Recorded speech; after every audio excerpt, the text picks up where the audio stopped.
To discuss this a bit more further, we're now joined by General Secretary of Sadtu, Mugwena Maluleke, and he joins us via our video link. Mr. Maluleke, thank you so much for your time this evening here on SABC News. I mean, listening to that insert where they say at least 44 million additional teachers are needed globally, that is a number which is quite alarming. What are your thoughts on the shortage of teachers on a global landscape?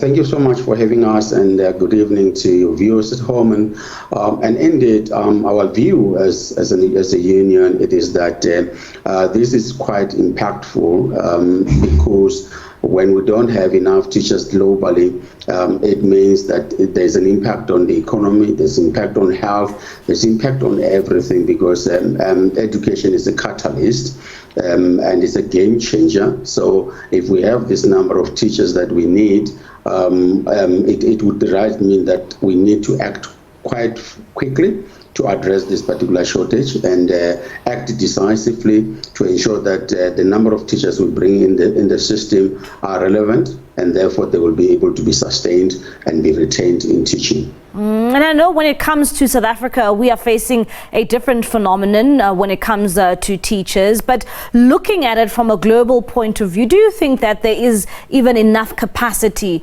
to ensure that by 2030, we at least reach half of that target?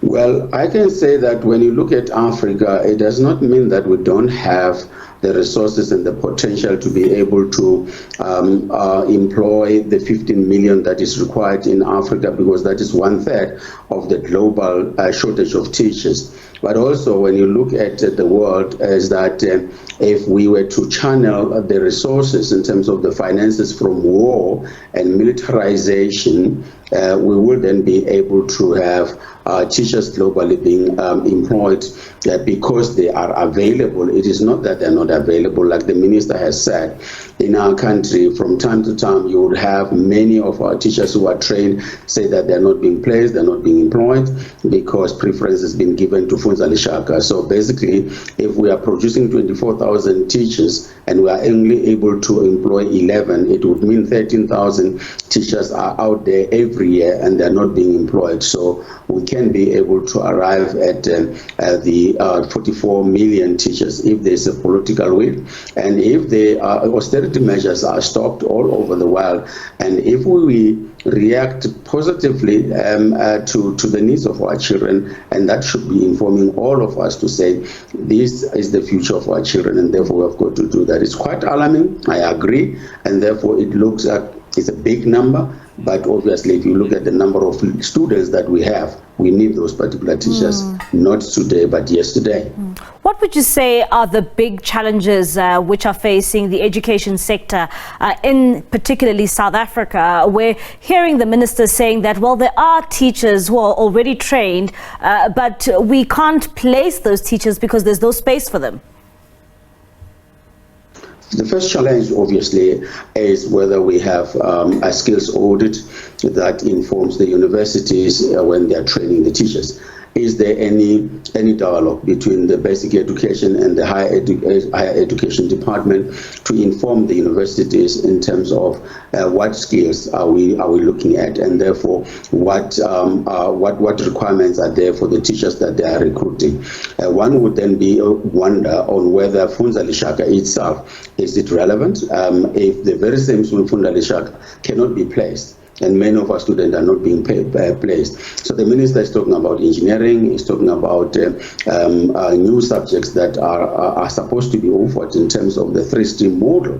And these are the training. So if we continue to be producing general education skills and not addressing issues of technology, not addressing the issues of scarcity in terms of the subject, clearly it is that we will sit with this particular shortage in South Africa. So yes, there's a shortage in terms of specific subject. Yeah. So we need to address those particular issues, and I think we can. And coming to that specifically, I mean, there's new subjects, like the Minister said, the issues around robotics and just basically how times are moving and the world is changing. When it comes to these new challenges and the new subjects which are needed in our schools, I mean, what needs to take place in this country to ensure that the teachers we already have who have been trained can be filtered through to schools, but to actually target the areas that are in need of these teachers in these new subjects?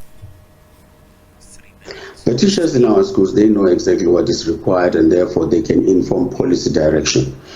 It is an issue of really having a dialogue that is fruitful with everyone, involving them, and they can do that. One is that we need to change how we train our teachers. We need to ensure that the training of our teachers is informed by an audit that we need in terms of working together with everyone in the value chain, so that we know exactly what the industry is looking for, what we need as a country for social cohesion, and those that will inform the curriculum of the teaching profession at the level of the teaching. We've got to diversify the skills of our teachers, especially those that are working now, and be able to retrain them in robotics, in coding, and in technology. In actual fact, the country is lagging behind when it comes to technology, and we need to be very aggressive around that to address those particular issues.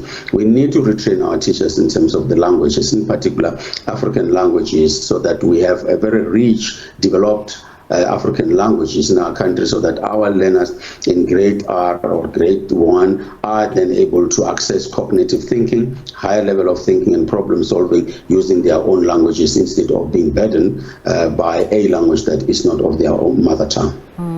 What has been the attitude of some of our South African teachers when it comes to moving to different subjects to cater for our new challenges and moving to issues around robotics and coding? Are some of them willing to make the switch? Yes, most of them are willing. We have just introduced as an organization the training of coding and robotics for the teachers who are in the special schools, and we have seen that many of them are calling for more training around that. So teachers are willing. The only thing is that they need to be engaged. There must be a dialogue with the teachers so that they can see the needs and the importance of why they need to switch. And so teachers have never resisted to teach new subjects as long as they're trained, as long as they're given the support. But if you just give them a tablet and you have not trained them, but clearly it is not going to be helpful. And once it's not helpful, it's going to be a problem. It is like giving a person, here's a tablet, use it to teach. That's the wrong method of doing it. Technology and all the gadgets are not used for teaching. They are used for learning. And therefore, we need to be able to do the right thing when we want our teachers to really shift and switch into new areas of development. Mr. Maluleke, thank you so much for your time this evening here in SABC News. That is Mugwena Maluleke. He is the General Secretary for Sadtu, giving us his insights there when it comes to that report by UNESCO saying that at least the world is still in need of 44 million teachers by 2030.